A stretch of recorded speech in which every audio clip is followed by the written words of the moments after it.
Kasalanan ko lang, Thomas. I shouldn't have stooped down to her level. Nawalan tuloy ng anak si Daddy. Nawalan ako ng kapatid.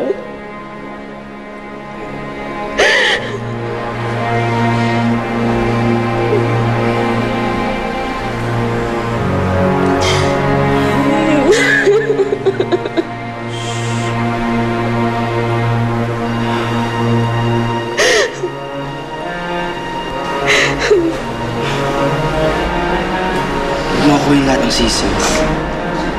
Ako yung mas may kasalanan eh. Kasi naman ako, gusto ko bulagain si Mami. Gusto ko siya turuan ng leksyon. Ayan tuloy. Madamay ka.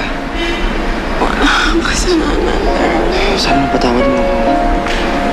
Wala kang kasalanan. Kaya, Darwin, pareho kayong walang kasalanan. Aksidente yung nangyari. Kaya hindi niyo dapat sisihin ang sarili niyo. Ziri's right. In every war, there are casualties. It just so happened na ngayon yung bata yung nawala. Casualty now, tita. Bes, ano sinasabi mo?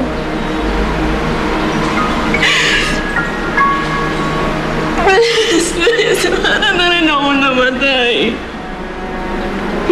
Kasi sa nangyaring to, wala nang tiwala ni Daddy sa akin. Kung dati, may konting tiwala siya sa akin, ngayon wala na. Wala na talaga. Hindi ko na alam ang gagawin ko. Hindi ko na alam, Beth. Hindi ko na alam. Hindi ko na alam.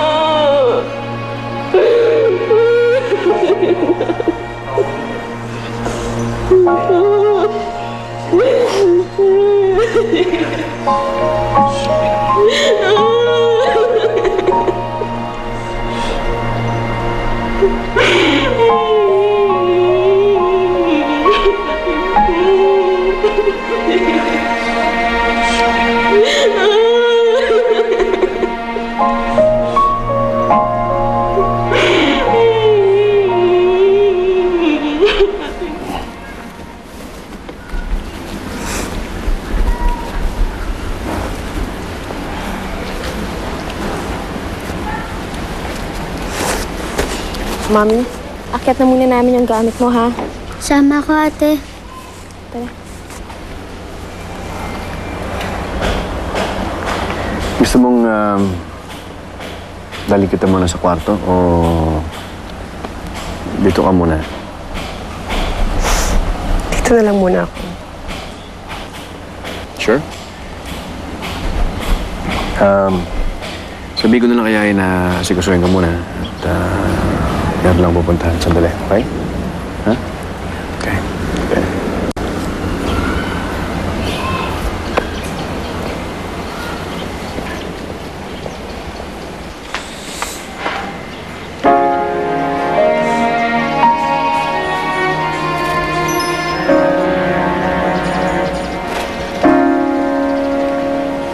Tita?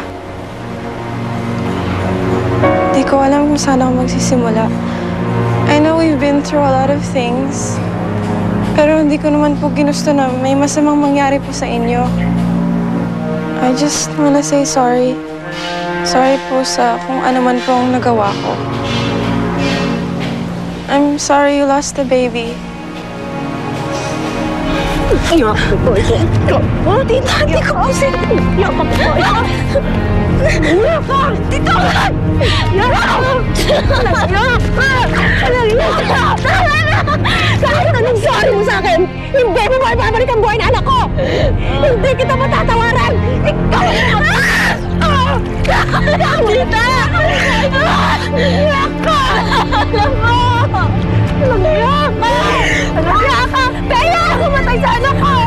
Kaya ako! Ma'am, tama na po! Tama na po! Tama ako!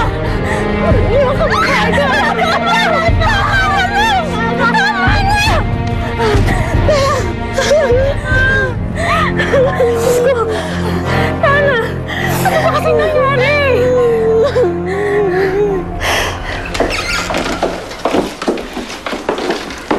Tulungan mo si ate, ha? Ayusin natin gamit ni Mami. Ayusin natin gamit ni Mami. Ayusin na natin ito. Ang gulo.